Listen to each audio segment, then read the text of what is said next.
Hello and welcome back to Tachikawa. You are listening to Sakamichi Nights, and my name is Matthew Boynton. It's a very special episode this week because I am here by myself in solidarity with the current strike by the Writers Guild of America. The character of Daniel Bellamy will not be appearing in this episode. Solidarity, comrades, now and always. But I'm afraid you've got just me, the real Matthew Boynton, for the entire episode today. So we won't be drinking any beer, we won't be doing any non-reviews, we won't be doing any pairings. I will just be taking questions from you, the listener. I put out a call earlier for everyone to send in their questions for this, the second AMA that we've done, the Ask Matthew Anything episode. And I have to say the response has been overwhelming. Thank you very much to everybody who has written in on Twitter, on Instagram, on Facebook, in person, to ask all kinds of interesting questions. I will be drinking a beer as the episode goes on, though. I'm here by myself in the tap room. So I'm enjoying a nice private little crank session whilst we record. But hey, why do you keep that just between you and me? Let's start the questions. This first one comes in from May in Tokyo, and she wants to know, what is the best restaurant in Tachikawa? Thank you very much, May. That's a very good and interesting question. I think I'll give a couple of honorable mentions for a couple of different restaurants. The first one is Cantera. It's a pizza restaurant just around the corner from our tap room here in Tokyo. Technically, it's an Italian restaurant, but if you are the kind of person who goes to an Italian restaurant and orders pasta rather than pizza, then quite frankly, I don't know where you get off. It's a pizza restaurant. Extremely good, very tasty pizza. They have nice lunch specials. Another honorable mention, I'd like to shout out to Bonga's Curry and Dining. They are just around the corner from where we are here in Tachikawa, literally a minute's walk away. It's curry and rice, but it's really, really good curry and rice. And they often have interesting ingredients. They'll have a different curry of the week, a curry of the month and everything. Highly recommended. Those are both excellent, but there is one very clear winner, and that winner is Khao Man Gai. It's a Thai restaurant, also, amazingly, just around the corner from where we are here in Tachikawa, and it's one of the best Thai restaurants I've ever been to in Japan. It's certainly the best one in Tachikawa. Very authentic feel inside, and the food is properly spicy, if you like it like that. So, hey, if you're in Tachikawa, why not check out Khao Man Gai and then come in here for a few beers afterwards. Thank you for your question, May. The next question comes from Kyoko, also in Tokyo. This is quite a serious question.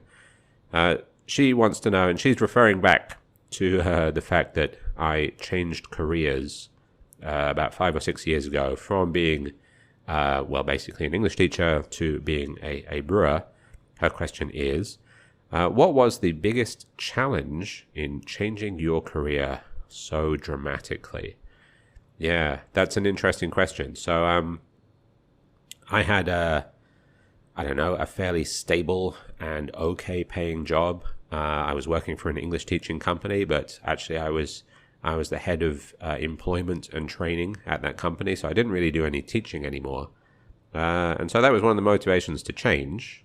I had been promoted out of the classroom. I wasn't really doing any actual teaching anymore. But that's by the by. She's asking about the challenges. Well, I guess the biggest one was wondering if I had made a terrible mistake.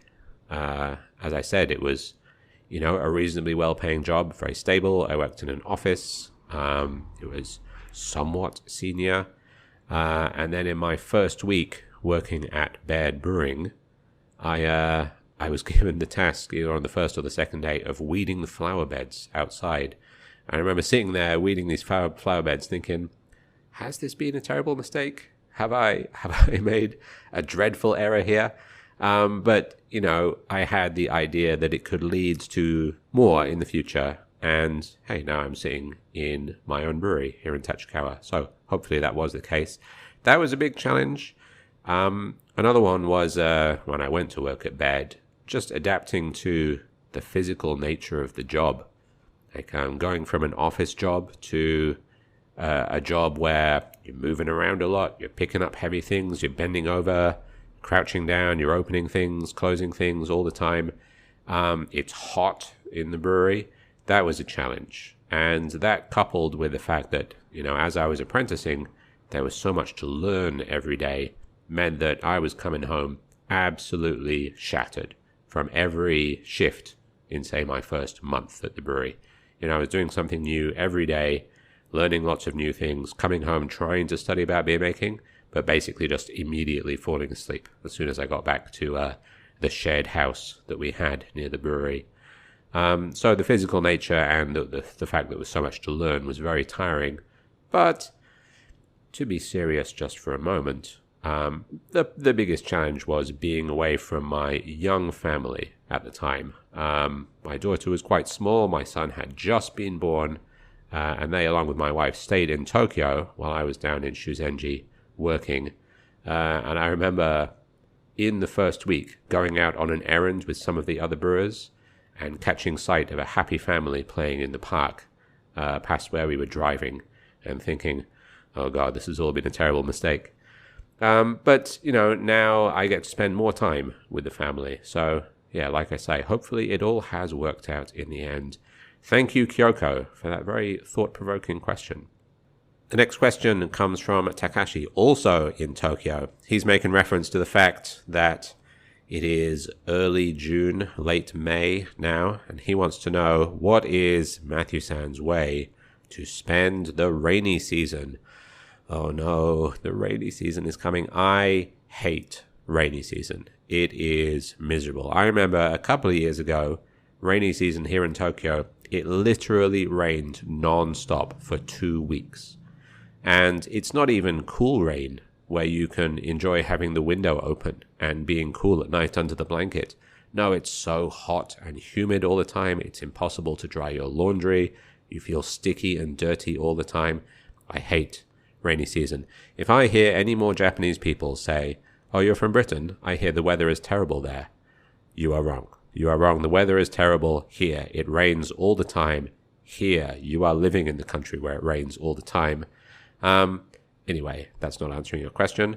I will be sweating my balls off. Also, I plan to drink lots of mugicha, low calorie, nice minerals, hydration. It's very important to stay hydrated during rainy season. And if you can, try to get hold of some aged mugicha, water that's been mixed with crushed barley, maybe heated a bit, boiled even for some time. They could add some extra vegetables, some hops perhaps. And then they say that your gut biome is very important, so perhaps ferment it with some yeast. And I recommend drinking something like that to get through the rainy season. But it is an ordeal. Thank you for your question, Takashi. Very interesting. Next question comes in from Rothy Lass in Scotland. Thank you for your question. She asks, which country does beer best in your experience?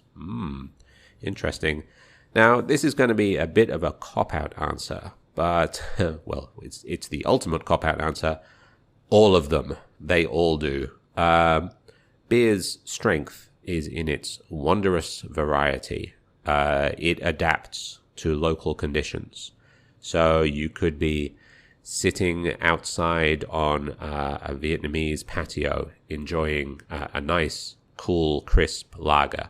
You could be in a Berlin beer garden drinking a delicious Berliner Weiss with some nice fruit syrup in it.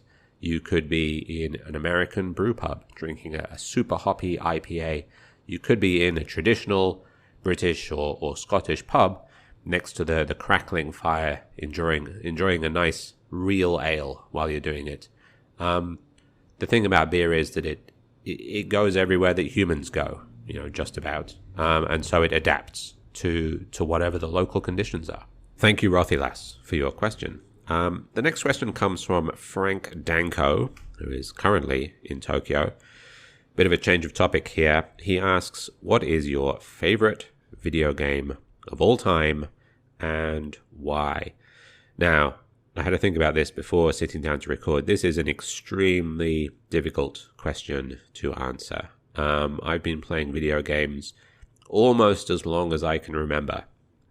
We had an Acorn Electron when I was quite small, the kind of thing that you have to plug into your television, and the games either came on a cassette tape or they came in a magazine, but they were printed out in the magazine and you had to write them, you had to copy them yourself into the memory of the computer to play them. I want to try and avoid recency bias here. I'm not going to pick anything from the last 10 years. I want you to cast your mind back to the year 2010. That was the year that Instagram was launched. That was the year that Lena won the Eurovision Song Contest with her song Satellite. There was a lot going on back then, but there were some extremely good video games being released as well. Mass Effect 2, Red Dead Redemption, Civilization 5. All three of those are stone cold classics, and I would not object to you picking any one of those as your favorite video game of all time. But the correct answer to this question is 20 years previous. It's 1990, and the game is The Secret of Monkey Island. Now, I've heard it said that everybody's favorite media, like no matter who you are or where you're from, your favorite media, that the things that shape who you are all occur around about the age of 10, 11, 12. So whatever was coming out at that time in your life is what you will base your personality on, basically. And that is what you'll remember as being the best. Now, that might be true, but it is also true that 1990 did see the release of the best video game of all time, which was The Secret of Monkey Island. I think a lot of my sense of humor, my way of looking at the world, was influenced by that game, and it's hard to think of any other video game from 33 years ago or more which stands up to modern scrutiny in the way that one does. So if you've never played it, do yourself a favor, grab an emulated copy and go wild, especially with that insult sword fighting. Great question, Frank Danko. Thank you very much for writing in. The next question is from Crazy Tanaka, also in Tokyo. Hi, Crazy Tanaka. Welcome to the Gun Show. She asks a couple of different questions. First one, Mashu ga ichiban suki na Sakamichi no biru wa nan desu ka? What is your favorite Sakamichi beer? You know, that's like asking me which of my children is my favorite, in that I'll say that they all are, but I actually have a real one. At the moment, it is probably the crank session, I think. It's a little bit hazy, it's a little bit sour, it's a little bit fruity, it's a lot bit crushable, and it's probably what I enjoy the most after a hot day in the brew house.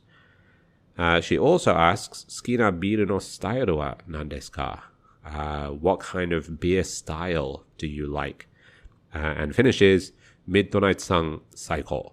I agree completely. Midnight Sun was an extremely good beer, and I think at the moment, the hoppy Pilsner, the hoppy pseudo Pils, the hoppy PP might be my favorite kind of beer. I do love hops, but I also love the kind of crisp refreshingness of a Pilsner or a pseudo Pils. So that really brings together two of my favorite things. Thank you for your questions, Crazy Tanaka. See you at the gym.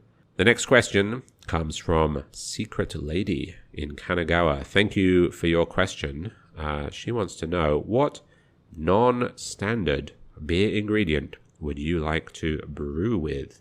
This is an interesting one. I think I might have mentioned before on an episode that, and this is not a joke, some of the ideas for beers that we make genuinely come to me in my dreams. Some of my best ideas come to me in my dreams. I wake up and I have to send Dan a message on Slack immediately, or I have to write it down immediately because I know I'll forget right away. And a while ago, I woke up from a very vivid dream, and the only thing I could remember about it was the phrase lemon meringue sour. And I want you to just consider that very powerful idea for a moment. Imagine cracking open a can of beer and the unmistakable scent of a lemon meringue pie blasting into your nostrils. You pour it into a glass. It's got that lemon curd colored light straw hue to the beer with a very rich and decadent white meringue-like head on the top. And the flavor brings together the sweetness of the meringue with the tart acidity of the lemons, with the undernotes of the buttery biscuit base. Now, are you telling me that's not going to be a good time? Now, the only problem here is I do not yet know how to make that a reality. Do I need to put actual meringue in this beer? That's a question that I do not know the answer to yet, but it is also the answer to your question, Secret Lady in Kanagawa. The non-standard beer ingredient I would like to brew with is meringue. Somehow, I will figure out a way of making this happen. Thank you very much for your question. Now, the next one comes in from Beer Tengoku on Twitter. Thank you very much for writing in. He asks, what's your dream ride around Japan that involves stopping off and camping at breweries? Now, Beer Tengoku is making reference to the fact that both me and Daniel are keen cycle tourists. We have enjoyed cycling all over Japan on our bikes with the tents on the back. And now that we have built up a network of, friends and contacts at breweries around Japan, it would be extremely fun to plan a kind of circular tour that took in some of the highlights. So let's look at a high-level picture here. I think for this dream ride, you're going to have to start in Shiga. Lake Biwa there. You could do a circuit of that first, but you're going to need to hit 2 breweries on the first 2 days. First, 2 Rabbits at Omiya Hachiman, that's right next to the lake. And then a bit further south from there, there's Hino Brewing in Shiga as well.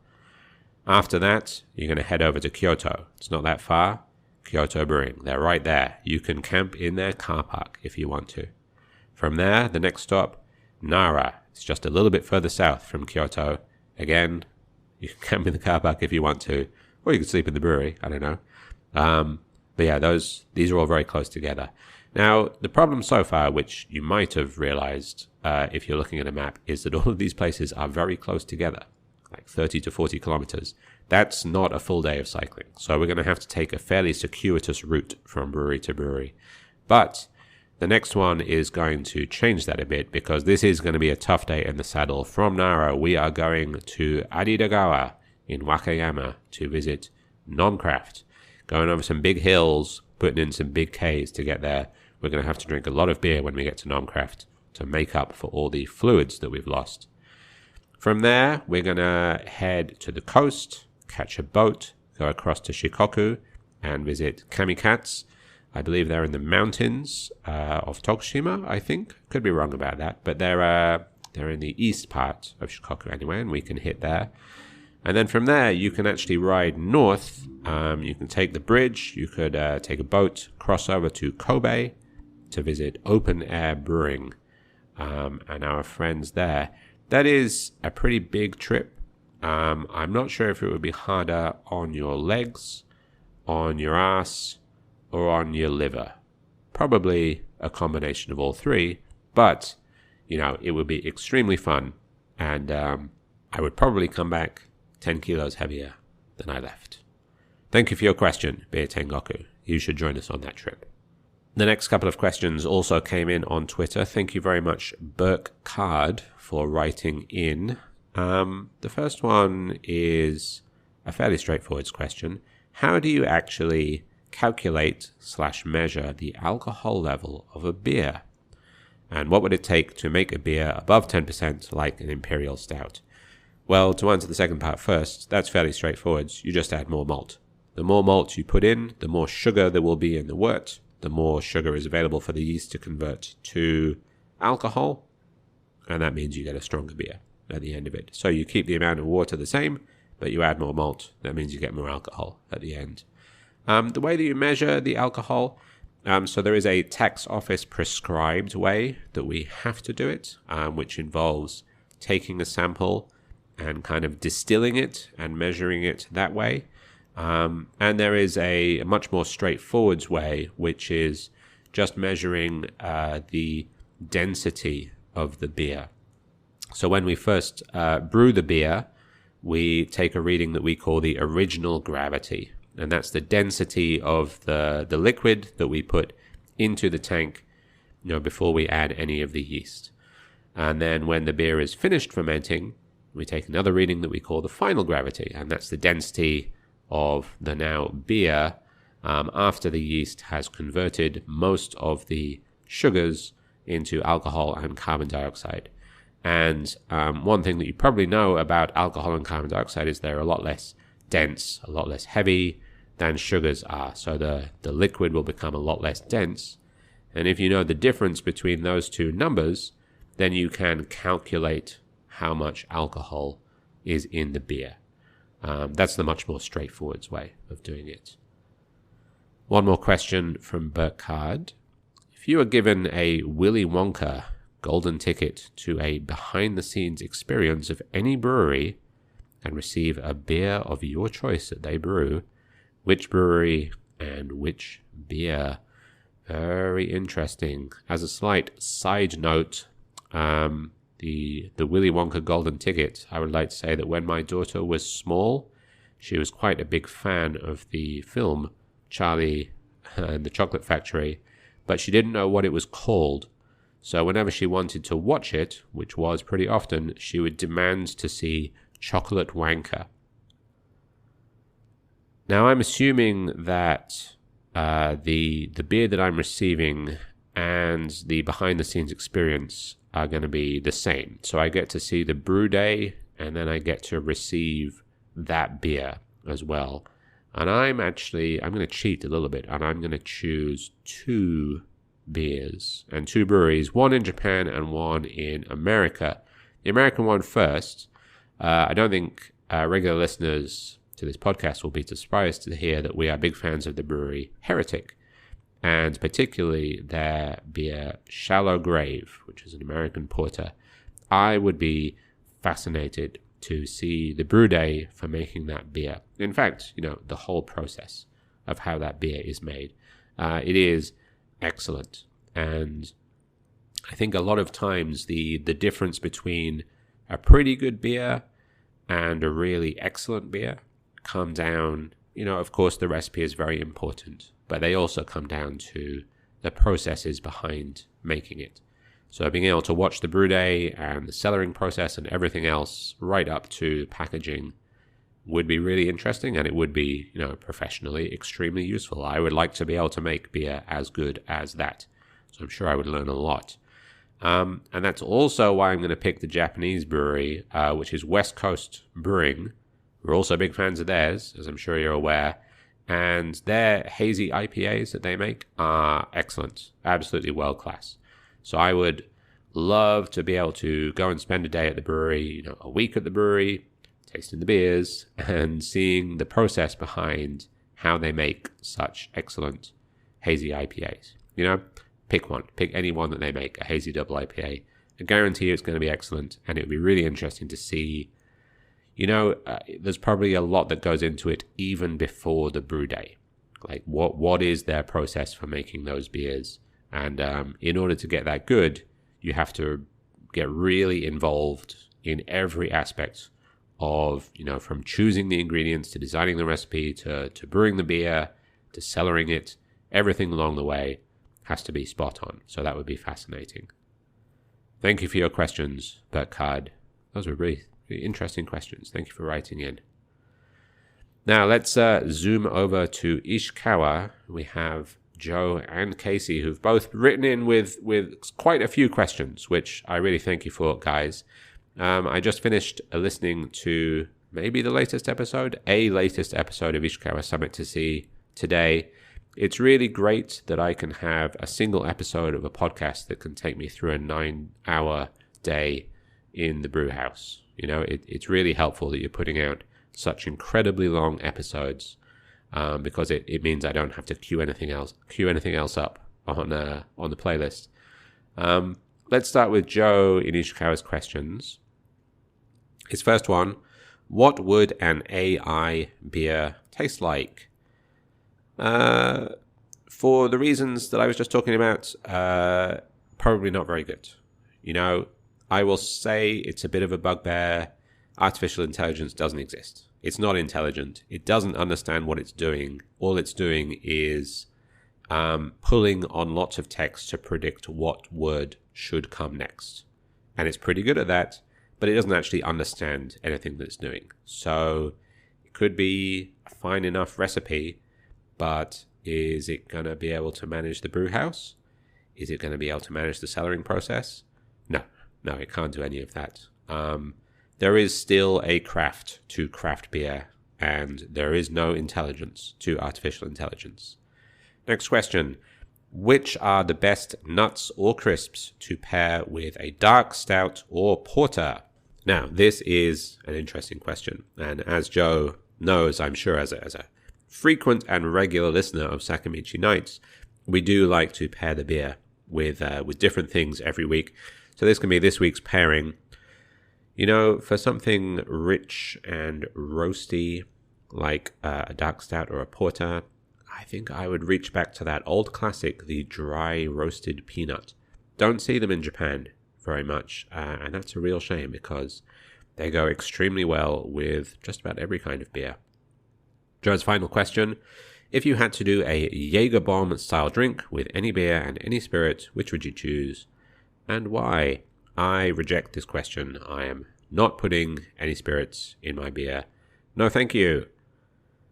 Thank you, Joe, for writing in with those questions. Next, Casey in Ishikawa, the other half of the Ishikawa Summit to See podcast, and of course, host of the Bean Pod. Important bit of context there for the questions that are coming up. Casey recently got a haircut. He cut off his long hair so that he could look more like me. And that's why hair's on his mind for his first question. If you could have any hair color other than red, what would it be? You know, I don't spend very many hours of the day thinking about my hair, to be perfectly honest.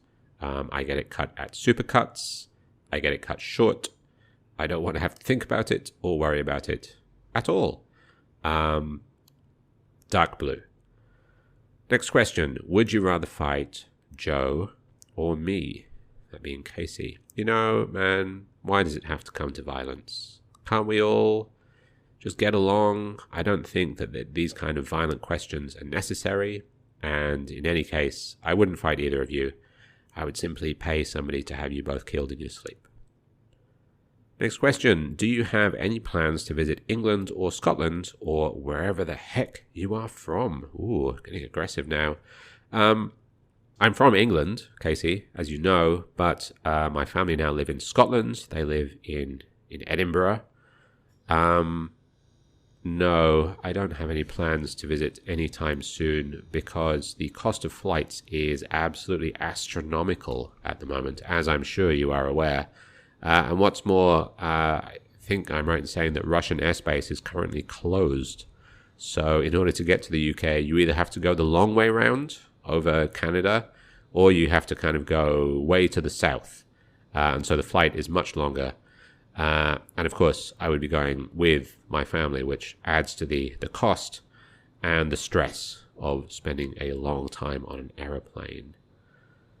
Next question from Casey. What's your favorite Bean Pod segment?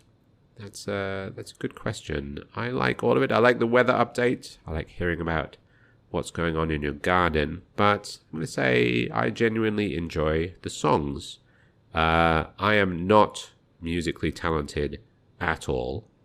I spent many years trying to learn to play the piano and play the guitar, but I'm just terrible.